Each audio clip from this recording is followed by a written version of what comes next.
Hey everybody, Brian from the Cabinet Joint here. Today we're not talking about the cabinets behind me. I'm just going to use them as a prop.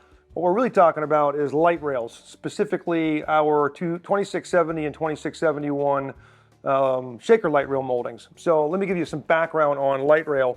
What it's intended to do is when you have a row of wall cabinets, it's just meant to dress up the bottom of the wall cabinet like that. And traditionally they've been pretty ornate.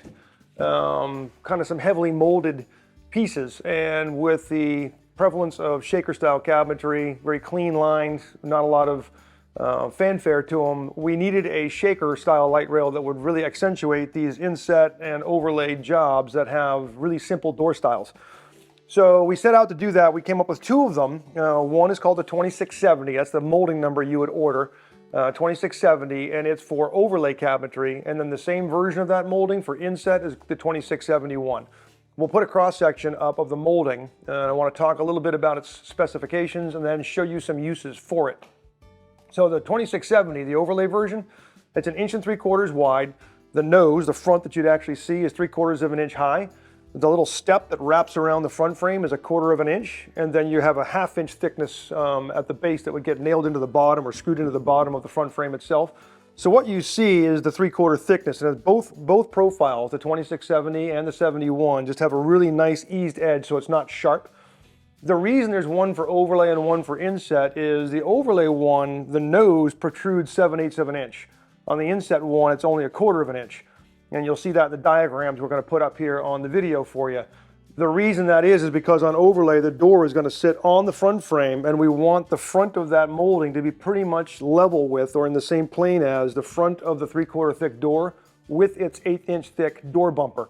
So the door is going to actually be sticking off the front frame by 7/8 of an inch. So that protrusion on the overlay version, 2670, is 7/8 of an inch. On the inset one, all we want to do, and this is inset here, all we want to do is just give you a little bit of a detail to dress up the bottom of that wall cabinet. So this goes on like any other light rail molding, no difference in the installation. I won't get into installation here. I'm just talking about the benefits of this molding when you're doing a shaker style. Now, the other way this molding can be used is as a separator molding with these really high, tall ceilings we're seeing in kitchens these days. Folks are doing a lot of stacking of cabinets. So we have a base run of wall cabinets, like a lower run of wall cabinets, and then stack more cabinets on top. And what that creates, slide this back. And again, these cabinets are not meant to go on top of each other. I just grabbed two cabinets from a job we're doing here in our shop in Gettysburg. What you end up with is a seam where the two cabinets come together. And this will act as a way to decorate or dress up that seam. So let me just do this real quick. If you use this on top of your lower run of wall cabinets and then set your upper wall run between, this acts as a really nice way to dress up that seam and actually becomes a detail or a design element instead of making the seam where the cabinets join look like a mistake. And trust me, on a white painted or light painted kitchen, you're going to see that seam where those cabinets join. It's a black line. You're going to clearly distinguish that from the upper and lower boxes.